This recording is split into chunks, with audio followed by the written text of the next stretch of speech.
suis professeur Henri Bounjoko-Bagnata et je suis le directeur du musée national de la RDC.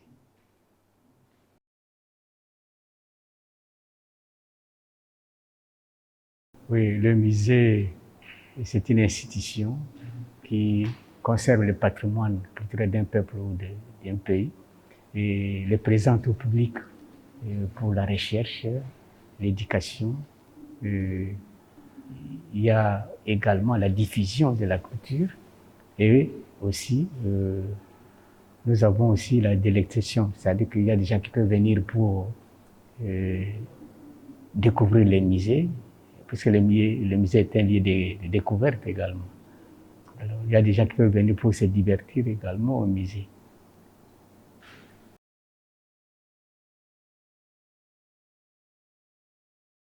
Oui, effectivement, le musée est adapté, surtout que nous l'avons conçu en respectant les normes internationales.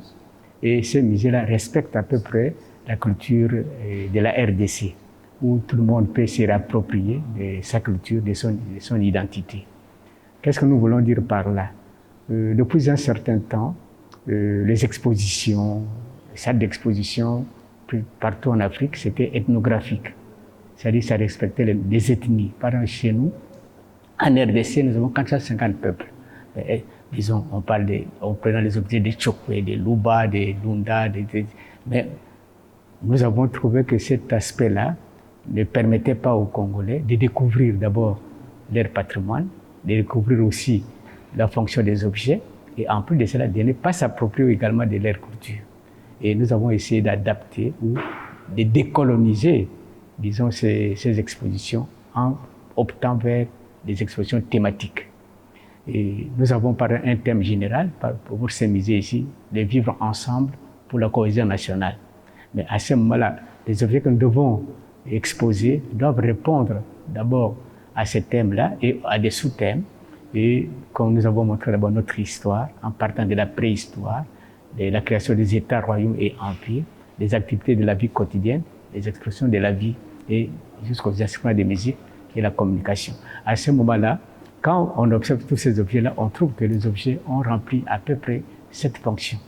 Il y a la fonction politique, c'est-à-dire pour montrer que les objets ont essayé, aussi, ont intervenu disons, dans le pouvoir politique pour la légitimité du pouvoir, pour la confirmation des statuts du chef, tout ça. Quand vous êtes chef coutumier, si vous n'avez pas des insignes qui vous démarquent des autres, on ne va pas vous reconnaître en tant que chef. Et ces objets-là ont fait que ça puisse compléter le pouvoir politique à réaliser, disons, ses devoirs, ses droits et devoirs. Nous avons également la fonction éducative. Disons, on devrait former les enfants, les jeunes, tout ça, et les rendre les hommes intègres dans la société, ou la socialisation de la jeunesse, et les apprendre également de métier, l'histoire du pays. Il y a la fonction symbolique, où tous nos objets ici, c'est une sorte d'écriture également. Vous devez chercher à découvrir le message qui est caché. Nous avons la fonction religieuse. Nos croyances se reflètent également à travers les objets. Et c'est comme ça que souvent, les gens trouvent un sens négatif de nos objets, on les appelait des fétiches. Alors que ce n'était pas ça, c'est pour compléter notre façon de concevoir notre spiritualité. Il y a la fonction commémorative pour rappeler des grands événements de l'histoire d'investiture du chef, la création des États, la fondation des clans, tout ça. Et nous avons également la fonction de communication, c'est-à-dire comment transmettre les messages de génération en génération. Donc tout ça, vous voyez que là, à ce moment-là, on voit à peu près comment est-ce que ces objets-là ont contribué à l'épanouissement du peuple, ont contribué à la vie de ceux qui les ont fait. Puisque en principe, l'art africain s'est défini, disons, en respectant trois thèmes, c'est l'art utilitaire, on les produit pour l'utiliser, et art fonctionnel, ça doit compléter la vie. Et art symbolique, donc ça doit refléter des messages qui sont cachés.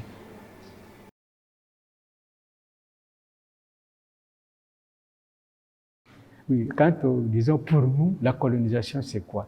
La colonisation, c'est-à-dire on nous a imposé une sorte de culture, une sorte de vision du monde.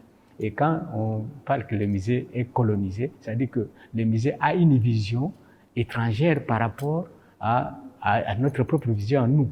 Prenons par exemple la vision là de ne voir que des ethnies. nous, en soi, on ne se reflète pas, on ne se voit pas.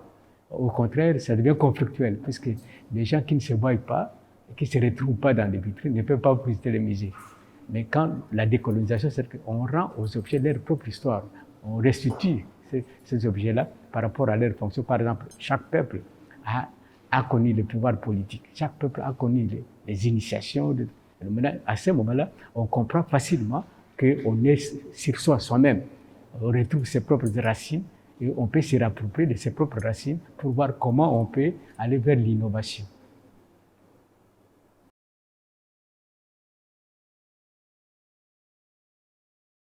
Oui, effectivement, si vous voyez, par exemple, ici, nous sommes dans une salle qui montre, disons, les instruments de musique. Et quand vous observez ces instruments, vous voyez que nous les avons rangés selon la façon de les jouer. Donc, les aérophones, donc c'est des objets qui sont joués par rapport disons, au son qui vient de l'air. Les cordophones, donc le son, c'est à partir des cordes. Les membranophones, c'est la membrane, mais il y a une caisse effectivement, et nous avons les idiophones, les objets qui donnent eux-mêmes les sons. Alors maintenant, en essayant de voir la vision africaine, c'est-à-dire là, nous n'allons pas parler des instruments en tant qu'instruments de musique. Nous allons parler de ce que nous appelons l'organologie. L'organologie, c'est une science de musicologie, mais qui montre aussi l'importance de ces objets, comment ils sont participés dans la vie. Nous avons par exemple des sifflets. Dans ces sifflets-là, on peut vous dire, bon, ça a contribué à, disons, pour les assemblées du village, et pour la chasse. Et maintenant, on vous dit à quel moment ça a intervenu. Nous avons, par exemple, les griots ont utilisé, par exemple, des bikembe, que vous appelez les sanzades. Tout ça, nous arrivons à montrer ça. Il y a certains tambours également qui jouent également, disons, par rapport aussi graphique, qui sont en fait de l'histoire qu'on transmet à travers, disons, ce qu'on appelle l'audiovisuel. Après, nous avons des téléphones, tout ça, mais c'est la même chose. Nous avons des télévisions, tout ça, ça pouvait refléter presque la même chose. Donc, vous voyez que, alors, à ce moment-là, c'est dit concret, et c'est dit palpable, et c'est qu'on peut expérimenter immédiatement, que de nous envoyer à de l'imaginaire. Et tous ces instruments ici, vous voyez même aujourd'hui, quand les musiciens, même s'ils utilisent des instruments modernes, les rythmes, la danse, on recourt toujours à notre danse à nous. Et à ce moment-là, en voyant cela, on peut facilement refléter l'essence de cette danse-là. Parce que dans la société traditionnelle, on ne danse pas telle danse, tout est circonstanciel. Donc, telle catégorie de danse, avec telle chanson, ça peut vous dire peut-être que c'est la naissance des jumeaux. Telle danse, c'est peut-être la danse guerrière. Tout ça, on ressort tous ces éléments-là pour que l'on puisse comprendre carrément notre civilisation à nous, notre culture à nous, notre identité à nous, et on s'approprie. C'est-à-dire, pour s'approprier, pourquoi? Parce qu'il faut qu'on arrive à créer sur base de ça, de prendre comme source des références. Donc nous devons nous référer à nos propres bases pour aller chez les autres. Comme ça, nous sommes là, on peut contribuer. Mais il ne faut pas qu'on attende que nous, on nous impose, et nous gobons, et nous, on s'efface. Donc c'est ça l'idée que nous avons eu de décoloniser, disons, de nos expositions. Oui, c'est-à-dire nous sommes assis comme objectif de dire que les musées doivent s'assigner pour nous d'abord des objectifs. Le premier objectif, c'est faire connaître notre identité, donc nos savoirs et connaissances. Vous voyez, nous connaître nous-mêmes. Après, nous devons maintenant que les musées soient les tremplins qui cimentent la cohésion nationale. Pourquoi? Puisque, imaginez un pays tel que le nôtre, c'est un sous-continent, avec plus de 450 peuples. Mais comment nous pouvons nous reconnaître à travers notre histoire, à travers notre identité, à travers nos connaissances? Alors, nous avons pris cette base-là, faire en sorte que nous puissions d'abord circuler notre identité, nous faire connaître par rapport à notre identité, par rapport à ce que nous sommes, et essayer d'utiliser ça comme tremplin pour cimenter, disons, la cohésion nationale, l'unité nationale. Et souvent, à la fin, les guides ont été formés pour qu'ils puissent maintenant refléter ce qu'on appelle les valeurs sociales et les valeurs culturelles des objets. Et par exemple, on vous dit, bon, vous voyez, nos ancêtres, et quand ils étaient ensemble, il y avait d'abord l'amour inconditionnel, l'unité, la cohésion, il y avait, disons, la solidarité, et la vérité, justice, la paix. Comme ça, les gens sentent qu'effectivement, tout ce que nous parlons aujourd'hui avec les droits de l'homme, avec les droits universels, c'est-à-dire nos ancêtres aussi ont marché sur ça. Et à ce moment-là, donc, on ne peut pas dire que nous étions inférieurs ou nos ancêtres n'ont rien fait dans leur vie, non. Il faut qu'on reflète réellement que nous aussi, on a contribué dans la vie. Et si l'Occident ne venait pas pour nous déranger, pour nous couper, puisque chez nous, en RDC, c'était carrément déphasé de notre culture, et par rapport aux autres qui voulaient maintenant ce qu'on appelle l'acculturation. Et maintenant, on sent que non, nous étions vraiment des gens, et ce qu'on nous accuse parfois, c'est parfois arbitraire. Nos objets, on les acquis des fétichistes, et de la sorcellerie. Mais qu'est-ce que signifie d'abord la sorcellerie? Parce que là, ça nous embrouille également, parce que par rapport à nous, dans notre propre définition, tout est clair. Kindoki, c'est ce qui est asocial.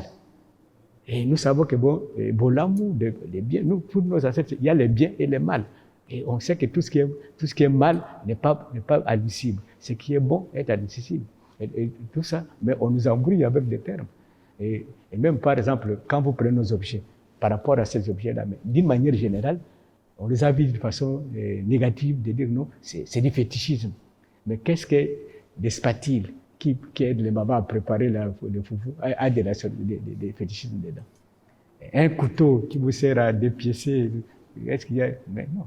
C'est-à-dire que les objets, quand vous le voyez, il y a de ces objets-là. Pour nous, nous savons que si un objet joue un rôle, disons, pour la façon de croyance des systèmes religieux, c'est-à-dire qu'il y a des additions qu'on va mettre sur ces objets, c'est-à-dire pour lui donner un certain pouvoir.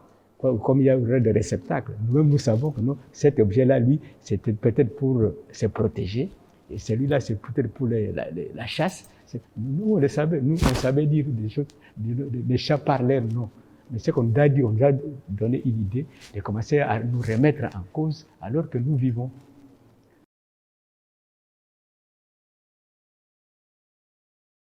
Oui, il y a des positions dans cette restitution-là. La première position est que quand on parle de la restitution, en même temps, ça veut reconduire sur la réparation. Parce que quand vous voyez la restitution telle que la façon dont les objets ont été, disons, pris, vous allez voir que il y a une partie, une minime partie de ce qui est légal. Mais en grande partie, c'est illégal, puisque à l'époque coloniale, un administrateur qui va maintenant, qu'on nous dit, bon, allez-y, mettre fin à un mouvement de contre-sorcellerie ou de mouvement anticolonialisme, est-ce qu'il va vous demander d'acheter les objets? Non, il va les prendre de force. Un prêtre qui voudrait vous évangéliser, il va prendre de force. Mais à ce moment-là, peut-être on peut demander réparation. Alors, nous avons dit que cette partie-là ne concerne que l'État à État. Disons, l'État, les deux gouvernements congolais et belges, là, ils peuvent négocier dans le sens de la restitution. Mais nous faisons ce qu'on appelle la reconstitution. Dans la reconstitution, qu'est-ce que nous avons comme démarche? Oui, on va nous restituer les objets, mais on va les mettre où? Donc, commençons déjà à créer des musées ici sur place. Et un jour, si on disait, bon, les objets reviennent, nous savons où les mettre. Dans la reconstitution, est-ce que nous sommes suffisamment préparés pour nous réapproprier de notre culture? Commençons déjà à travailler pour la réappropriation. À dire aux gens, non, vous voyez, nos objets étaient comme ceci, à essayer de laver leur tête de cette idée-là coloniale, de dire que tout ce qui est de nous est mauvais et satanique. Et former la jeunesse et donner une sorte d'éducation et créer une culture muséale et à donner les gens, disons, à chercher la confirmation de son identité. Donc nous faisons des démarches comme ça, et les chercheurs entre eux, ils cherchent maintenant à donner, disons, à ces objets-là leur vraie histoire. Et comme ça, à ce moment-là, dès que ça revenait, donc on est bien préparé, ainsi de suite. Vous voyez, il y a des positions.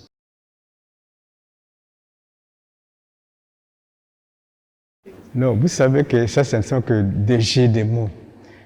Puisque pour se reconnecter, il faut d'abord connaître. Et il faut que ces objets qui sont là-bas reviennent d'abord. Il faut d'abord les restituer pour que nous-mêmes, nous reconstituions leur histoire. Et ça dépend de nous. de dire que bon, nous allons les remettre dans leur milieu d'origine par rapport à la création des musées. Mais pas dire que les objets les reconnecter. Là, ils veulent soutenir la recherche de provenance. Quand un objet vient de là, nous savons directement que ça vient de telle partie. Mais c'est nous, ce travail, il faut que ça revienne à nous. Pourquoi? Parce que nous voulons d'abord qu'on restitue ces objets-là. Et la RDC n'a pas tellement de problèmes dans le sens que il y a déjà l'Institut des musées nationaux du Congo que l'État reconnaît comme étant les dépositaires du patrimoine culturel matériel et immatériel de la RDC. Quand ces objets arrivent au niveau de l'Institut des musées nationaux, c'est l'Institut des musées nationaux maintenant qui pourra décider pour dire que bon, j'ai déjà fait, disons, mon travail de reconstitution. Ces objets, je peux les envoyer, prenons par exemple au Bas-Congo, pour que ça puisse servir des objets que les gens peuvent revoir comment leur culture a été, ainsi de suite. Et ces tels objets, je vais les envoyer de l'autre côté pour que ces gens la voient. Mais en attendant, comme ce sont des musées nationaux, on peut ajouter d'autres objets pour qu'on puisse voir tout ça. Ça, c'est notre travail à nous. Quand ils viennent chercher cela, on voit seulement la provenance. Cette provenance qu'on cherche maintenant, ce n'est pas eux qui doivent faire ce travail-là.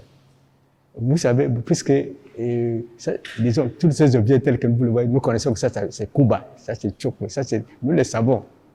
Mais il ne faut pas aller chercher qui a fait ça. Non, ça c'est un travail que nous pouvons faire d'ici sur place. Ou quand on va renvoyer certains objets dans certains milieux qui seront logés dans des musées, ces objets vont travailler beaucoup même plus que cette reconnexion-là, puisque les gens vont commencer à se poser des questions. Disons, à quoi servaient ces objets? Puisque là, ces mêmes objets, on peut encore les fabriquer là. Puisque ça produisait déjà, sans comprendre ce qu'on veut les reconnecter. Et maintenant, il faut d'abord savoir à quoi ça a servi à leur milieu d'origine avant que ça n'aille là-bas. Vous voyez, c'est d'abord, il faut reconstituer, donc redonner d'abord à ces objets-là leur propre valeur culturelle, leur portée sociale, et même économique. Vous pouvez toujours les amener dans ce sens-là. C'est nous qui devrons faire sur place ici. Ils vont reconnecter quand c'est des choses de provenance, puisqu'ils savent bien que nous n'allons plus retrouver les gens là du départ qui ont fait ces objets. Donc ils savent ça, puisque un objet qu'on a récolté en 1932, est-ce qu'on peut encore trouver l'artiste qui a donné? Non. Et encore nos objets, la main du maître n'est pas tellement, ne sort pas. Nous parlons souvent d'objets Chokwe, objets Luba, objets Pende, c'est comme ça, on s'arrête là. Mais maintenant, quand nous créons des musées, par exemple là où il y a les milliers Pende et que leurs objets sont là, ils vont se poser des questions, ils vivent encore cette réalité-là. Cette logique-là, bon, effectivement, quand on est venu ici, je leur ai dit que cette logique-là ne va pas donner de bons résultats. Pourquoi? Puisque quand vous dites à quelqu'un d'aller faire l'étude de provenance, il va peut-être avec un objet, disons, bien identifié, et il va chercher. Mais alors, il n'y a pas que cet objet-là qui est parti. Il n'y a pas que cet objet. Il y a beaucoup d'objets qui sont partis. Mais quand vous allez là-bas, et entre-temps, vous allez poser des questions, ceux qui les ont faites ne sont pas là, parce qu'ils peuvent même nier. Moi, j'ai donné un exemple simple. On trouve un objet à Amsterdam. Et cet objet-là, c'est un objet Song, mais qu'on a pris chez les Songomènes. Vous voyez? Mais alors, celui qui l'a pris, il a pris ça chez les Songomènes. Est-ce qu'il va trouver la provenance? Maintenant, il faut d'abord, si vous voulez trouver, vous l'avez trouvé chez les Songomènes, la première chose, il faut se poser la question. Si l'objet est Song, comment est-il arrivé chez les Songomènes? Vous voyez? Il doit y avoir quelque chose qui a fait que ça puisse aller vers les Songomènes. Mais quand nous cherchons la provenance, vous allez vous arrêter chez les Songomènes. À ce moment, ça va vous compliquer.